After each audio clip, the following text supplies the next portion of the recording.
This is the latest from Japan, which the makers say is the smallest stereo cassette player in the world. The Japanese electronics giant Sony is moving into the video games market for the first time. For years, this market's been dominated by Sega and Nintendo, though both have recently suffered declining sales. Now, you've probably heard of Sony. Even if you've never owned a Sony product, you've likely watched a Sony movie, listened to Sony music, or played on a PlayStation. What most people don't realize is that Sony wasn't always built for entertainment. It had to become it. This is the story of Sony's rise, its reinvention, and the challenges ahead. Welcome to The Vault. This is the first video on the channel. We break down the stories behind companies, conflicts, and the forces shaping the world. If that interests you, consider subscribing. All right, let's get into it. Sony's story begins in a country that had lost almost everything.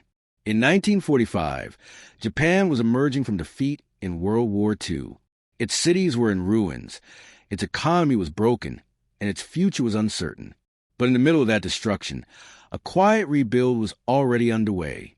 Driven by engineers, inventors, and entrepreneurs who believed technology could redefine Japan's place in the world. One of them was Masaru Ibuka. An engineer with a deep belief in innovation, Ibuka set up a small electronics workshop in a bomb-damaged department store in Tokyo. Not long after, he was joined by Akio Morita, a physicist with a rare mix of technical knowledge and global ambition. Together, in 1946, they founded a company called Tokyo Tsushin Kojo, or Tokyo Telecommunications Engineering Corporation. It was a modest beginning. Fewer than 20 employees, limited resources, and almost no access to capital. But what they did have was alignment with Japan's larger goal, rebuilding through innovation rather than imitation. In the early 1950s, Sony faced a hard reality. Japan's domestic market was small, poor, and still recovering. If the company wanted to survive, let alone grow, it had to look beyond Japan's borders. The breakthrough came from an unlikely place, the United States. In 1952, Sony licensed a new and largely improved technology from Bell Labs, the transistor. At the time, transistors were expensive, unreliable, and dismissed by many as a laboratory curiosity. But Ibuka and Morita saw something different.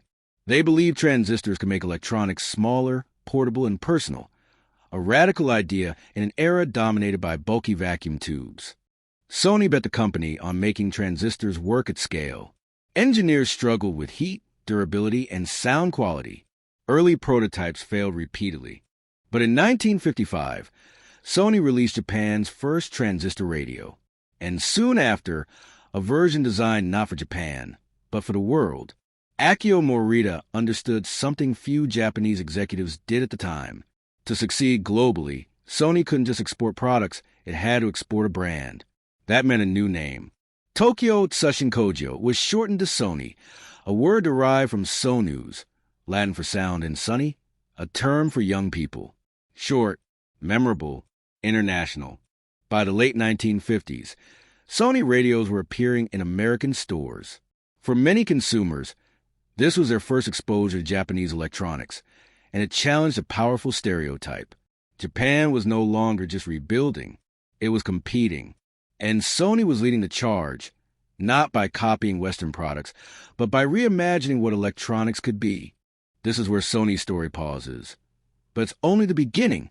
In the next chapter, Sony moves from engineering to culture, and from devices to influence. If you want to see where that leads, subscribe to the channel. This is The Vault, and this is just the beginning.